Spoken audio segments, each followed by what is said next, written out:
Waktu itu malam Jumat Kliwon. Hujan turun deras dari sore. Tapi bukan itu yang bikin bulu kuduku merinding. Bukan juga suara angin yang menjerit di sela genteng rumah tua kami. Yang bikin aku nggak bisa tidur malam itu, adalah suara langkah kaki di lorong. Pelan. Seret. Seperti orang yang jalannya diseret paksa. Padahal, semua orang di rumah ini sudah tidur. Kecuali aku. Dan kamar itu. Kamar paling ujung yang sejak aku kecil dilarang dibuka. Dulu, ibu pernah bilang, jangan pernah dekati kamar itu, Rian. Di situ tempat tinggal yang gak kelihatan. Tapi sekarang, ibu sudah gak ada. Dan ayah, sudah berubah jadi orang yang asing. Setiap malam, kamar itu kadang ngeluarin suara. Kadang suara perempuan nangis. Kadang suara cekikikan yang bikin dada sesak. Pernah aku dengar suara kayak orang gigit tulang. Krek, krek, suara yang bikin perutku mual, tapi kakiku nggak bisa bergerak. Dan malam itu, aku dengar lagi.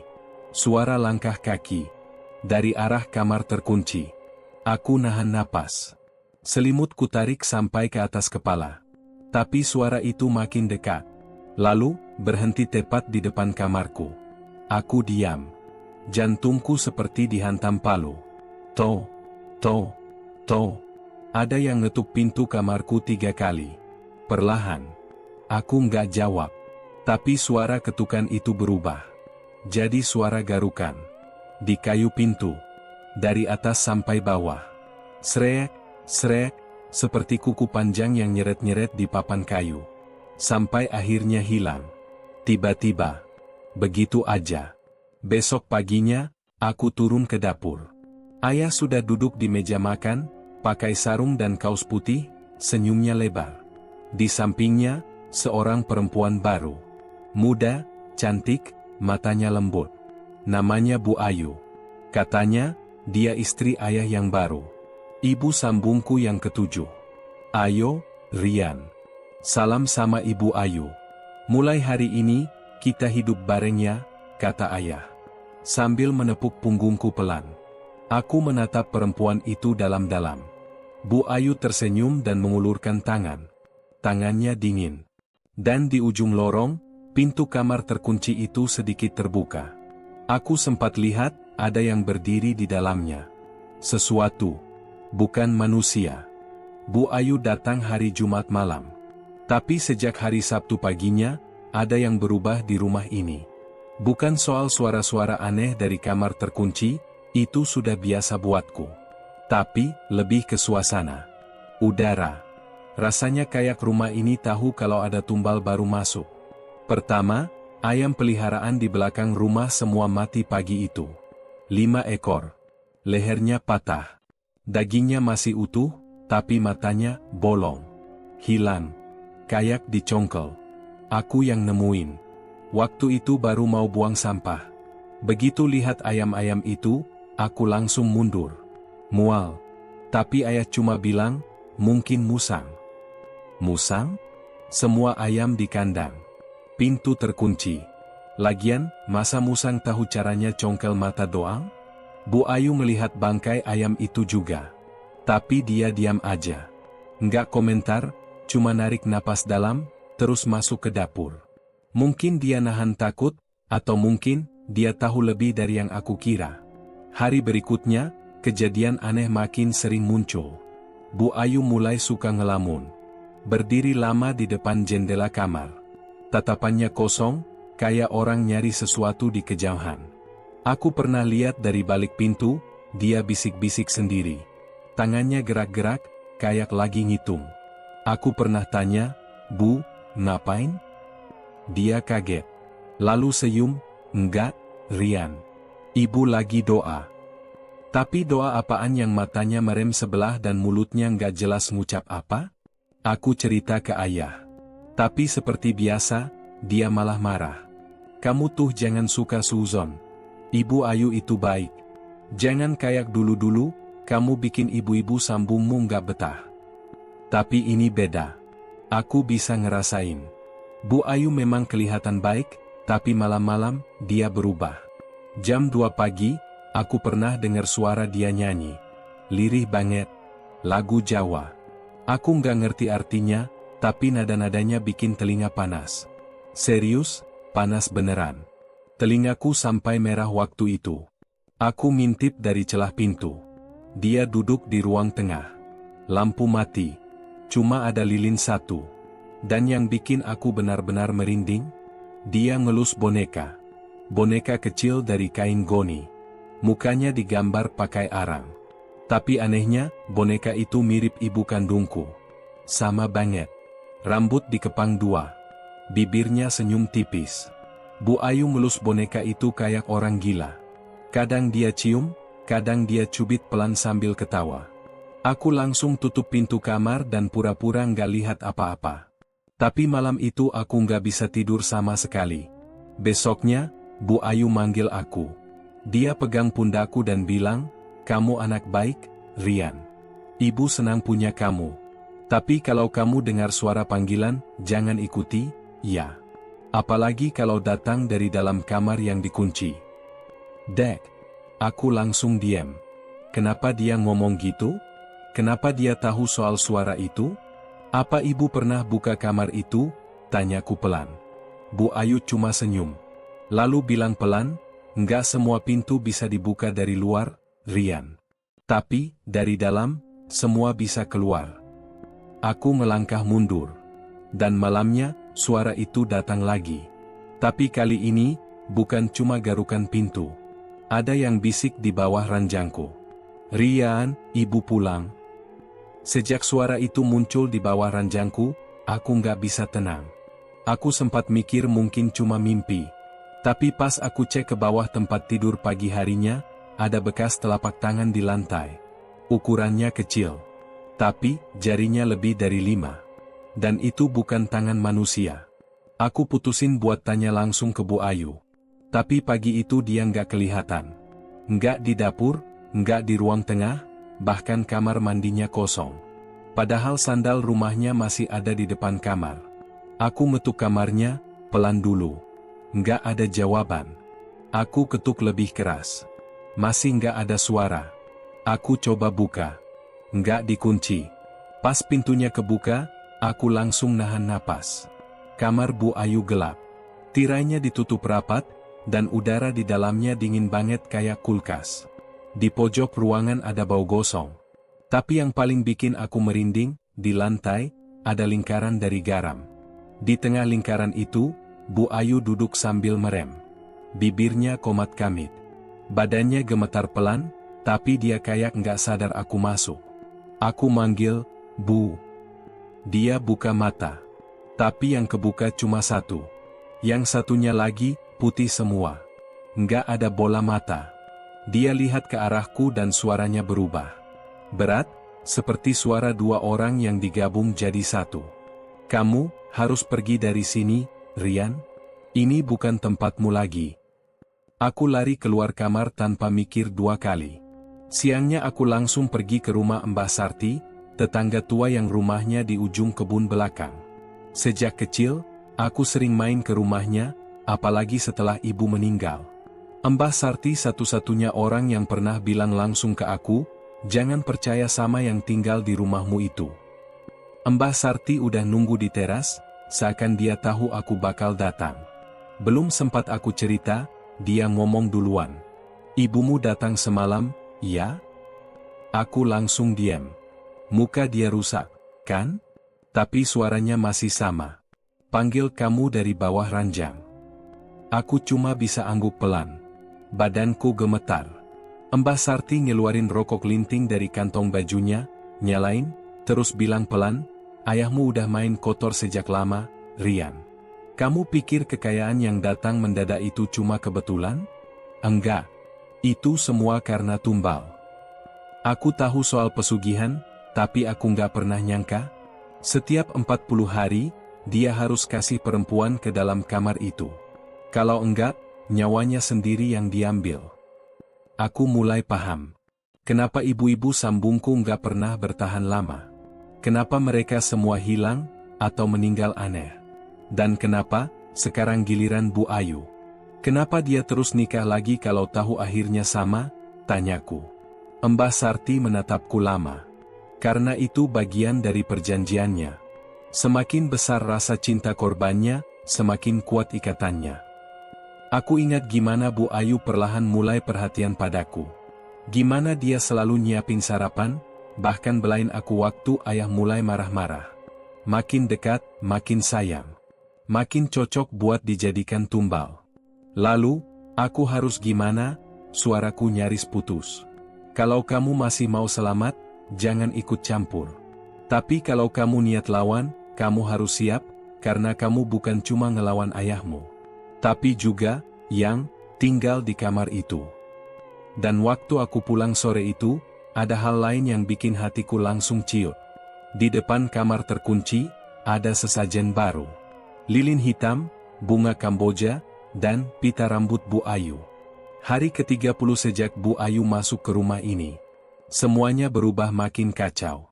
Rasanya kayak rumah ini pelan-pelan berubah jadi tempat asing yang gak bisa lagi disebut rumah. Pertama, suara dari kamar terkunci makin sering terdengar. Nggak cuma malam. Siang bolong pun, kadang ada suara geraman rendah dari balik pintu. Kayak suara orang yang lagi nahan amarah. Atau lapar. Pernah aku pulang sekolah lebih awal karena guru nggak masuk. Waktu buka pintu rumah, aku lihat Bu Ayu berdiri di depan kamar itu. Diam. Pandangannya kosong, kayak lagi hipnotis. Tangannya nempel di gagang pintu, dan mulutnya komat kamit, kayak nyebut nama, berulang-ulang. Tapi bukan nama siapa-siapa yang ku kenal. Suaranya kecil, tapi nadanya seperti manggil sesuatu keluar. Ayu, panggilku pelan. Dia kaget. Langsung mundur, lalu buru-buru pergi ke dapur. Aku lihat wajahnya pucat. Bibirnya pecah-pecah. Dan matanya merah, seolah udah berhari-hari nggak tidur. Hari-hari berikutnya, makin banyak tanda aneh. Semua cermin di rumah tiba-tiba retak sendiri. Padahal nggak pernah ada yang jatuh atau pecah. Bahkan cermin kecil di kamarku juga ikut. Retak tengahnya kayak digores kuku besar. Dan anehnya, dari semua cermin itu, aku sempat lihat pantulan bayangan lain. Bukan aku. Bayangan perempuan. Wajahnya rusak, matanya hitam semua. Berdiri di belakangku. Waktu aku nengok, kosong. Tapi di lantai ada jejak kaki kecil. Basah. Menuju arah kamar terkunci. Bu Ayu juga mulai berubah. Dia sering tidur siang di lantai, bukan di kasur. Katanya, kasur itu bikin mimpi buruk. Kadang dia nyanyi lagu-lagu lama yang gak pernah aku dengar sebelumnya. Lagu-lagu Jawa, pelan, tapi bikin tengkuk dingin. Satu malam, aku bangun karena suara tawa. Bukan tawa Bu Ayu. Tapi suara tawa anak kecil. Ngelengkim. Diikuti suara main bola di lorong. Do. Do. Do. Pas aku keluar kamar, lorong gelap. Lampu mati semua. Tapi bola plastik yang dulu pernah kubuang, ada di tengah lorong. Goyang pelan. Aku hampir muntah waktu lihat itu. Karena bola itu kotor. Bukan kotor karena tanah. Tapi karena darah. Seperti habis diremas tangan luka. Aku lari ke kamar Bu Ayu. Terkunci. Dari dalam, aku dengar suara dia nangis. Tapi bukan nangis biasa. Dia merintih. Seperti kesakitan. Seperti ditarik. Ayu. Itu suara ayah. Aku terdiam di balik dinding. Suaranya berat, pelan, dan tenang. Udah 10 hari lagi. Jangan lemah. Kamu tahu kesepakatannya. Aku dengar Bu Ayu terisak. Saya nggak sanggup, Mas. Saya mulai sayang Rian. Dia beda. Justru karena itu kamu cocok. Makhluk itu mau yang dikasih dengan rasa cinta. Aku langsung lemas. Aku pikir ayah cuma orang yang keras kepala. Tapi ternyata dia memang ikut dalam semua ini. Dan sekarang, dia siap kasih Bu Ayu jadi tumbal berikutnya. Malam berikutnya, hal yang paling menyeramkan terjadi. Pukul 2:10, aku terbangun karena tempat tidurku bergetar. Kayak ada yang merayap dari bawahnya. Waktu aku buka selimut dan nengok ke sisi ranjang, ada tangan keluar dari kolong. Kuku panjang. Ujung jarinya hitam. Tangan itu nggak cuma muncul, tapi nyentuh kakiku. Dan suara itu datang lagi. "Rian, aku lapar, waktunya dekat." Aku teriak. Tapi rumah ini udah terlalu jauh dari kata normal. Aku nggak ke sekolah hari itu. Badanku demam, tapi bukan karena sakit. Mungkin lebih karena takut. Malam sebelumnya, tangan dari bawah ranjang itu bukan cuma nyentuhku, dia narik. Kalau aku nggak cepat lompat dan kabur, mungkin sekarang aku udah bukan Rian yang sama. Tapi bukan itu yang paling ganggu pikiranku. Yang paling bikin aku gelisah, adalah percakapan yang aku dengar antara ayah dan Bu Ayu. Mereka ngomong soal makhluk itu, dan kesepakatan. Dan sekarang aku mulai sadar, ada sesuatu yang jauh lebih besar dan lebih busuk dari yang selama ini aku bayangkan. Aku beraniin diri buat ke kamar ayah siangnya. Dia lagi duduk di kursi panjang dekat jendela. Mukanya tenang, tapi sorot matanya kosong. Kayak orang yang udah lama gak punya rasa. "Ayah," aku buka pembicaraan pelan. "Kenapa semua ibu sambungku selalu hilang?" Dia cuma diam. Tangannya mainin korek api. 1 klik, 2 klik. Aku tahu, ya. Ini semua ada hubungannya sama kamar itu. Sama pesugihan. Klik, klik. Masih belum nyala. Akhirnya dia bicara, tapi nadanya pelan banget. "Kamu nggak ngerti, Rian. Hidup ini keras. Waktu ibumu meninggal, aku nggak punya apa-apa. Utang banyak, kerja nggak ada hasil. Kamu masih kecil. Sakit-sakitan. Aku cuma pengen bertahan. Kamu kasih tumbal istri-istrimu sendiri? Aku nggak maksa. Mereka dipilih. Makhluk itu yang milih, bukan aku. Jadi ibu kandungku juga." Klik. Korek menyala. Api kecil itu nyalain rokok lintingan ayah. Dia hirup dalam, lalu hembuskan pelan. "Ibumu bukan tumbal. Dia yang buka jalan. Dia yang kasih tubuhnya buat perjanjian awal. Aku cuma lanjutin." Dunia runtuh di kepala aku waktu itu. Selama ini aku pikir ibu meninggal karena kecelakaan. Kata orang-orang, dia jatuh di sumur belakang. Tapi ternyata, dia dikorbankan. "Ayah gila," aku bisik. Dia cuma nyengir. "Tapi sekarang kita punya rumah, tanah, hidup. Kamu bisa sekolah. Nggak lagi makan nasi aking kayak dulu." Aku keluar dari kamar dengan napas terengah. Dunia di sekitarku kayak berubah warna. Aku nggak tahu harus marah, sedih, atau jijik. Yang jelas, aku nggak bisa tinggal diam. Sore harinya, aku pergi ke rumah Mbah Sarti lagi. Kali ini aku maksa dia cerita semuanya. Bukan setengah-setengah kayak kemarin. Dia akhirnya nurut. Bawa aku ke ruang belakang rumahnya. Di situ ada semacam altar kecil. Ada foto-foto lama. Dan salah satu dari foto itu, bikin tubuhku lemas. Itu foto ibu kandungku, waktu masih muda. Tapi yang bikin aneh, di belakangnya, ada bayangan hitam tinggi besar. Bentuknya samar, tapi jelas bukan manusia. Dan Mbah Sarti bilang, itu makhluk yang minta darah perempuan sebagai bayaran kekayaan. Dia nggak tinggal di rumahmu, dia dikurung. Dikurung di kamar itu? Mbah Sarti angguk. Ibumu dulu yang pertama kali narik perjanjian itu. Tapi karena dia nyesal di tengah jalan, dia korbankan dirinya sendiri biar makhluk itu nggak lepas. Tapi ayahmu malah lanjutin, Rian. Dan sekarang, perjanjiannya makin haus darah. Aku duduk terdiam. Segalanya masuk akal. Kenapa kamar itu terkunci? Kenapa makin hari makin banyak gangguan? Dan kenapa semua ibu sambungku selalu menghilang di hari ke-40?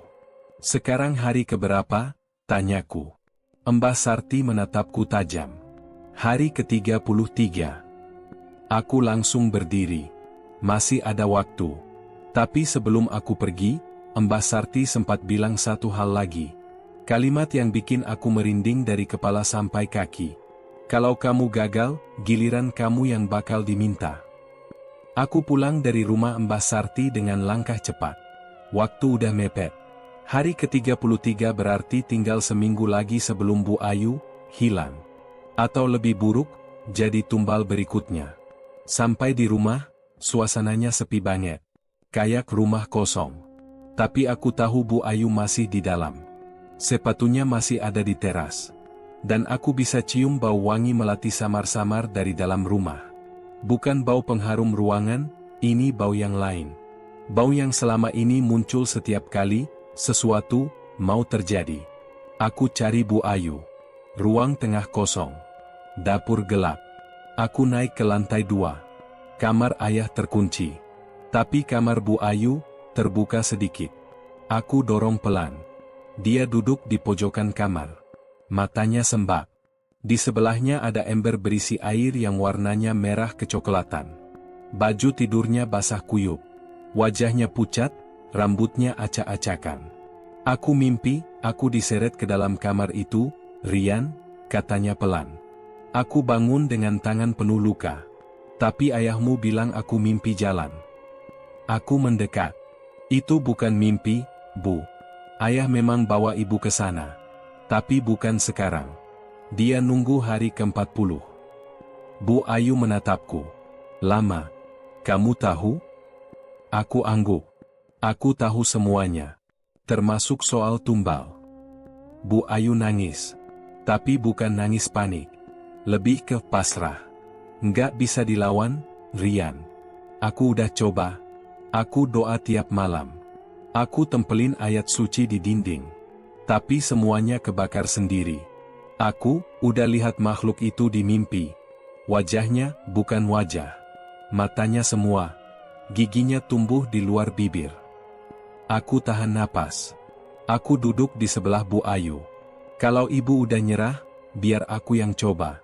Tapi aku nggak bisa sendiri. Ibu harus bantu aku. Malam itu, kami mulai rencanakan sesuatu.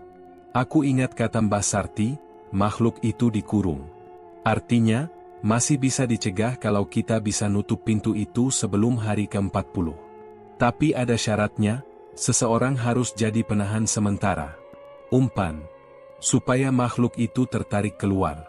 Aku aja, kata Bu Ayu. Enggak, jawabku. Kita cari cara lain. Kami ngumpulin garam dari dapur, bunga kenanga dari halaman, dan aku nyolong kain kafan dari gudang belakang. Dulu ibu pernah simpan satu buat persiapan kematian siapapun di rumah. Ngeri juga mikirnya, tapi sekarang justru berguna. Kami bentuk lingkaran di depan kamar terkunci. Sesajen ayah sebelumnya aku buang. Lilin-lilin hitam itu aku siram. Aku juga taruh cermin kecil di tiap sudut rumah. Kata Mbah Sarti, makhluk itu benci lihat dirinya sendiri. Jam 2 pagi, kami duduk di tengah ruang tengah. Lampu dimatikan. Lilin putih aku nyalain satu-satu. Kalau dia keluar, jangan jawab apapun yang dia katakan, bisikku ke Bu Ayu. Tiba-tiba, pintu kamar terkunci bergetar. Pelan dulu. Lalu makin keras. Duk, duk, duk. Tanganku gemetar. Bu Ayu mulai komat kamit baca doa. Tapi tiba-tiba lampu lilin mati satu persatu. Bukan karena angin. Tapi kayak disedot. Pintu kamar pelan-pelan terbuka sendiri. Dan dari dalamnya muncul suara napas kasar. Langkah kaki pelan. Berat. Bau busuk tiba-tiba memenuhi seluruh rumah. Bukan bau bangkai biasa. Tapi bau daging busuk yang dibakar pelan-pelan. Sesuatu melangkah keluar. Bayangan besar. Matanya banyak. Tubuhnya melata di dinding. Dan dia bicara. Anak dari darah pertama, kamu lebih cocok dari dia. Aku sadar. Makhluk itu mulai mengincarku. Aku pikir aku udah siap. Tapi ternyata nggak ada yang bisa nyiapin siapapun buat lihat makhluk itu keluar dari kamarnya. Kamar yang selama ini terkunci itu sekarang terbuka lebar. Gelapnya nggak kayak ruang kosong biasa. Ini gelap yang dalam, yang dinginnya bisa tembus ke tulang. Dan dari dalam gelap itu, muncul suara berbisik. Pelan, tapi banyak. Seperti ada puluhan orang ngomong bareng dengan nada datar. Waktunya, waktunya, waktunya. Bu Ayu di sampingku langsung jatuh terduduk. Matanya terpejam, tapi tubuhnya gemetar hebat. Aku peluk dia, Tapi dia terus meracau. Tolong, aku nggak mau, aku nggak siap. Dari dalam kamar itu, sesuatu bergerak keluar. Bukan jalan, tapi melata. Suara lendir basahnya jelas terdengar di lantai. Lalu satu persatu, matanya muncul duluan.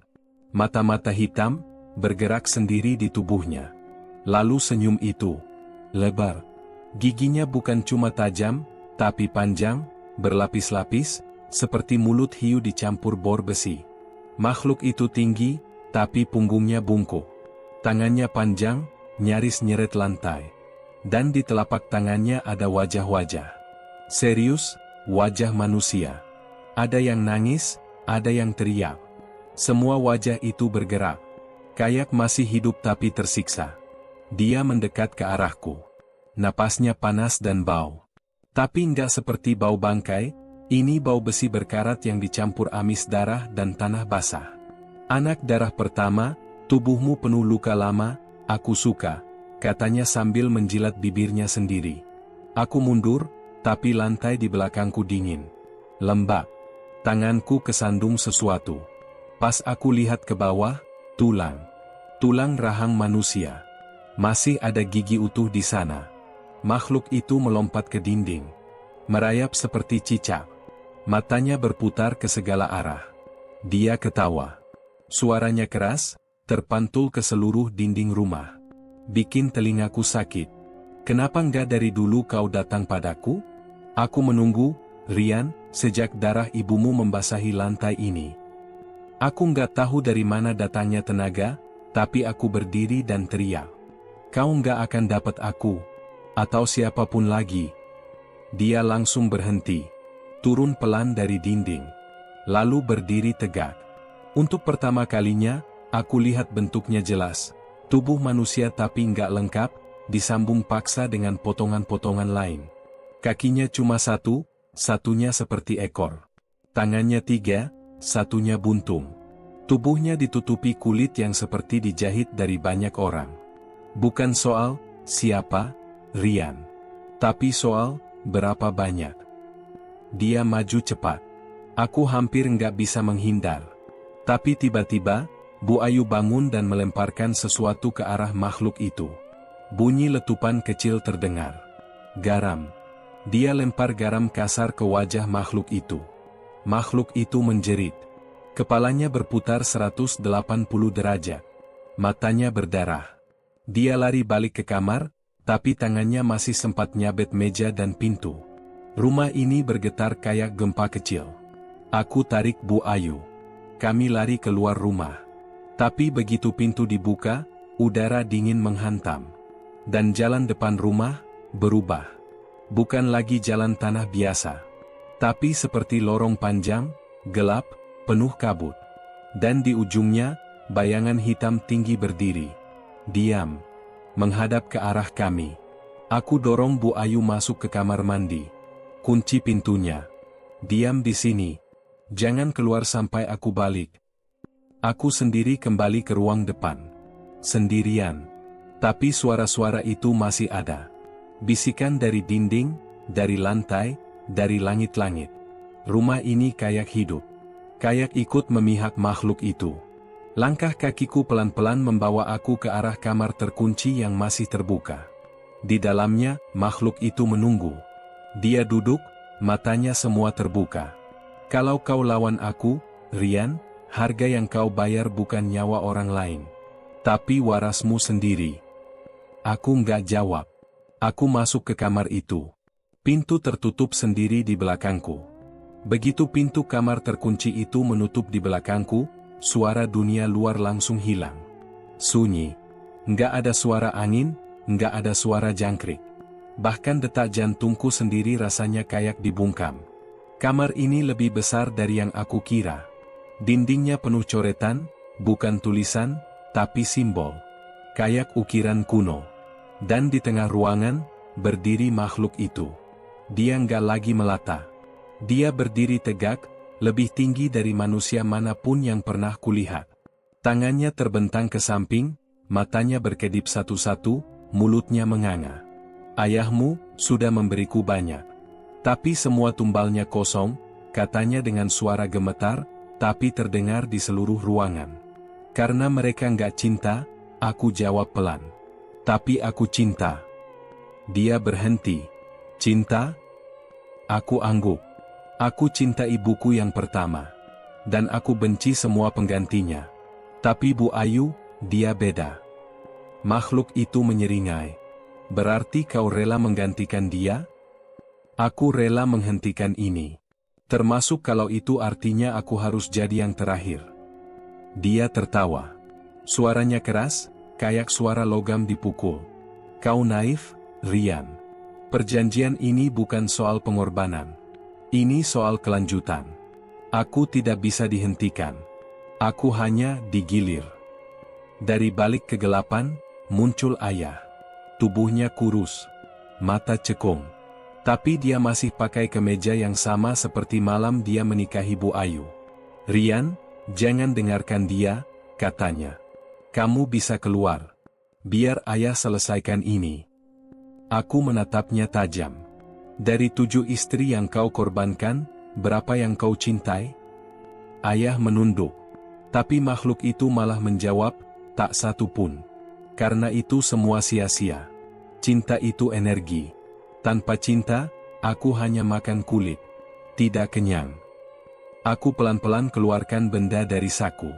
Potongan kecil kain putih. Bekas kerudung ibu kandungku yang dulu jatuh ke sumur. Mbah Sarti yang kasih ke aku. Aku punya cinta. Dari darah pertama. Ibu yang mati bukan karena kecelakaan, tapi karena dia menolakmu. Makhluk itu mulai bergetar. Suara-suara di dinding jadi gaduh. Ruangan ini mendesis seperti ada uap panas keluar dari tanah. Aku akan menebus perjanjiannya. Tapi bukan dengan nyawa. Dengan penolakan. Aku robek kain itu, lalu taburkan ke lantai yang penuh simbol. Garam dan darah Mbah Sarti juga kupakai buat gambar ulang segel di tengah lantai. Ayah mencoba menghentikanku, tapi tubuhnya terpental seperti kena benturan tak terlihat. Makhluk itu menjerit. Matanya berjatuhan satu persatu, meleleh seperti lilin. Tubuhnya mencair. Dia coba lari balik ke dinding, tapi segel itu menyala. Merah. Membakar tubuhnya. Ini belum akhir, Rian, bisiknya. Lalu gelap. Hari berikutnya, segalanya terasa kembali normal. Mungkin terlalu normal. Rumah yang dulu terasa penuh bayangan, kini sunyi dan kosong. Semua kembali seperti sebelum kejadian itu. Angin yang sempat berhenti, kembali berhembus pelan. Bahkan suara ayam berkokok terdengar lebih jelas dari biasanya. Aku duduk di teras, memandangi jalan desa yang mulai ramai.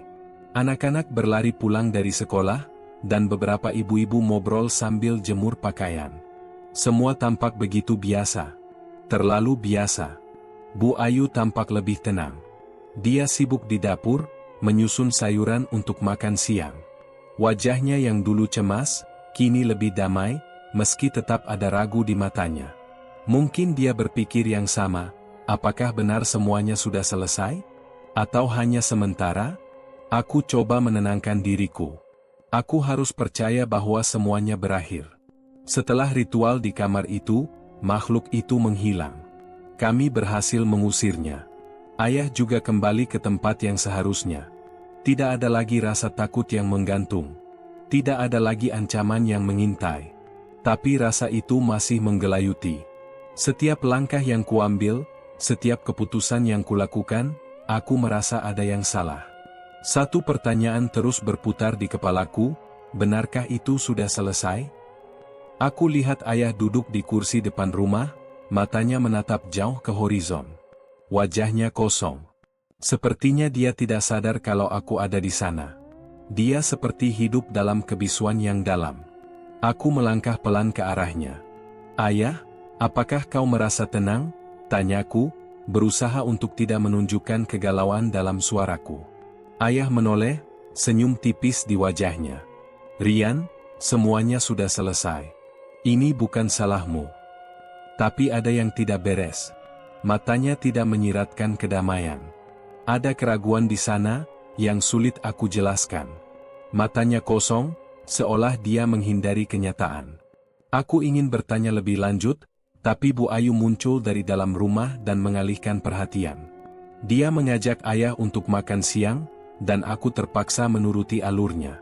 Namun, hatiku nggak bisa tenang. Aku merasa seperti sedang berdiri di ujung jurang yang bisa roboh kapan saja. Malam harinya, aku duduk di pojokan kamarku, memandangi jendela yang menghadap ke halaman rumah. Angin malam mulai masuk melalui celah-celah jendela. Aku merasa seolah ada sesuatu yang mengintai. Sesuatu yang menunggu kesempatan untuk kembali.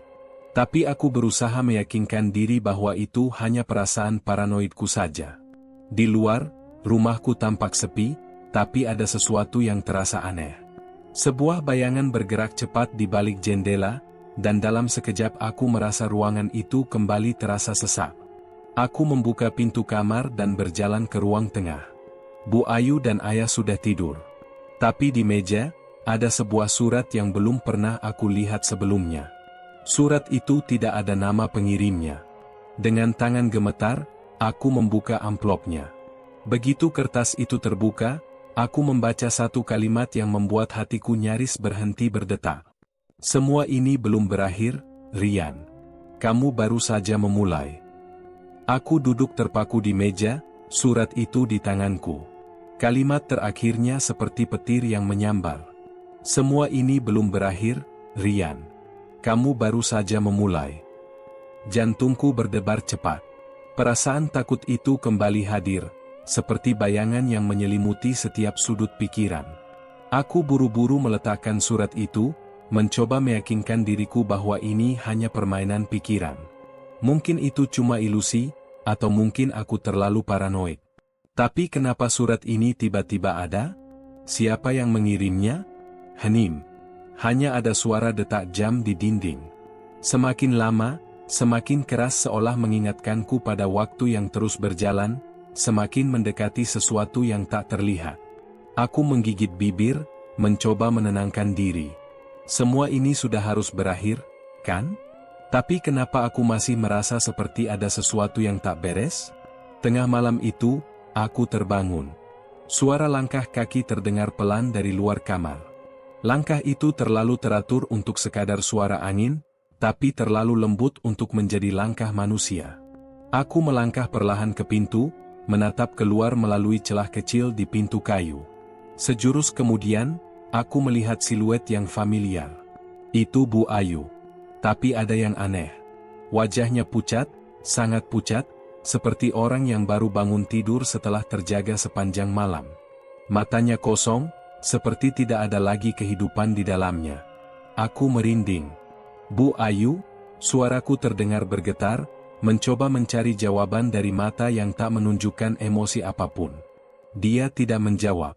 Langkahnya terus maju, menuju ke ruang tamu. Aku merasa ada sesuatu yang tidak beres. Aku mengikuti dengan langkah hati-hati, berusaha tidak menimbulkan suara. Setiap langkahku terasa berat.